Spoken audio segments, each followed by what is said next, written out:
While we're on it, let's pull up the Flames forward lines. I have. Why have they changed a lot? No, I'm just there. It is an Did we get depressed looking at this last time? We did. It is an absolutely huge season for one Calgary Flames forward more than any other, and it's not close. And his name is not in the lines here, and it's not Matt Coronado. It is the forgotten man, Jakob Pelletier. First rounder. 26th overall in 2019. He is now 23. Why is it a big year for Jakob Pelletier? Well, it's a big year for all these guys. They got to make the team. Injury, blah, blah, blah. NHL. Jakob Pelletier requires waivers this year. Jakob Pelletier will not pass through waivers this year. No.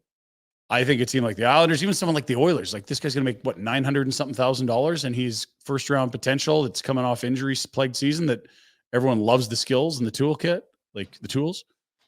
Like that's the exact type of guy teams would snap off waivers immediately. Yep. He's young. He's yet to get significant NHL minutes, and there's lots of success at lower levels to suggest he could be a good NHLer, and he's cheap as chips. Like the Oilers are the oldest team in the NHL. This is a way you get younger. I don't think he gets to the Oilers because doesn't it go? It would go reverse order.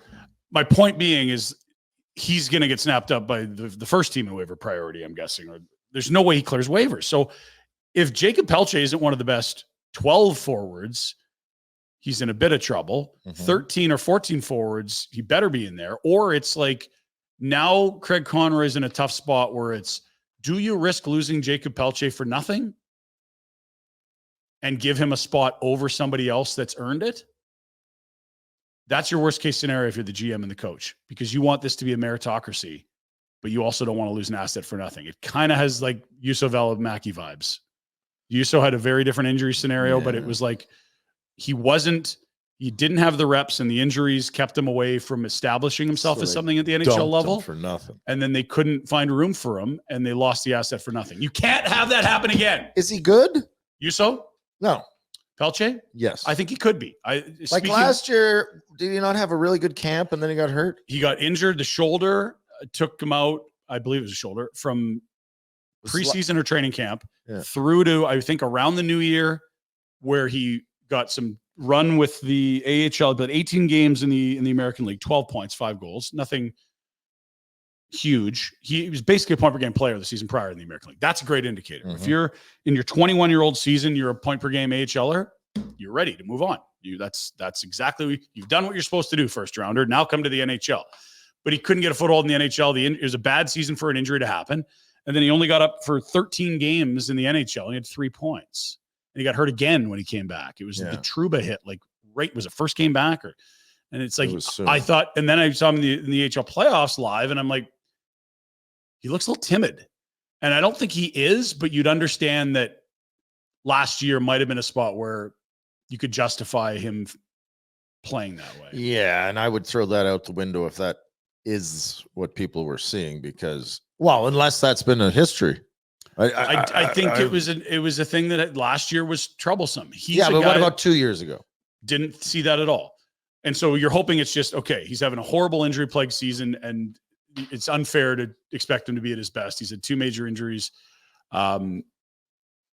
Brett Sutter was on the In the Dome podcast. I'd recommend everyone go check that out. Our pals that are here on the same network as us.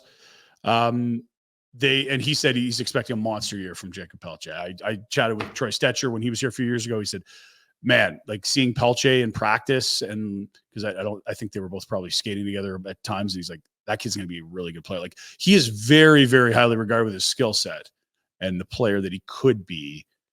But you better have a camp, son. You better have a hell of a training camp and force the coach to sit a Dewar, a Rooney, and Lomberg. I don't think is a guy that's going to play 80 games. I think it's like, okay, there's certain games where you need his sandpaper and burr under the saddle. Like, you didn't see a lot of Lomberg in the playoffs. They spotted him here or there. You're not as deep as Florida. Which side is Pelletier? He's the left. So there's one spot I want to put him more than any other. Pospisil? No, it's with Backlund and Coleman. That's the best place for a young winger to play. And these lines are jumbled, and we don't know if Igor's a center or Zeri's a center.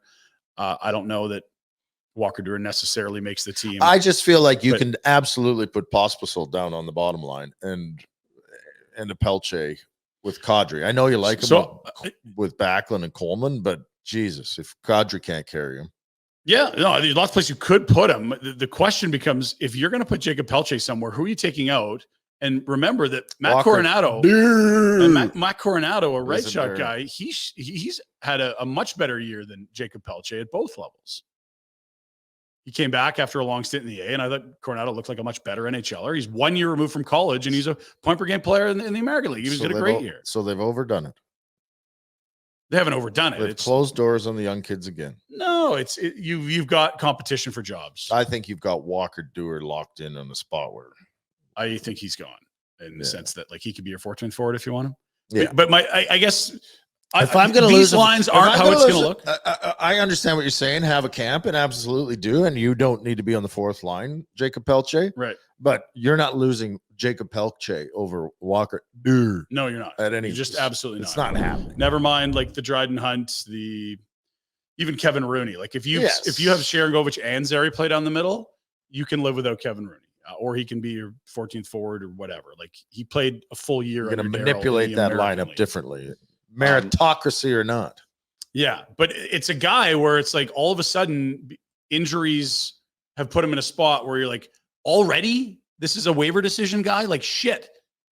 I thought he'd have established himself as an NHLer by now. And if he was healthy last year, maybe he would have done that. Hey guys, thanks for watching. Be sure to check out more of our content right here on the Flames Nation YouTube page. We had a bunch of great long form interviews. You can check out some videos we've done as well outside of the studio. And of course, if you want more writing or merchandise stuff, flamesnation.ca or nationgear.ca.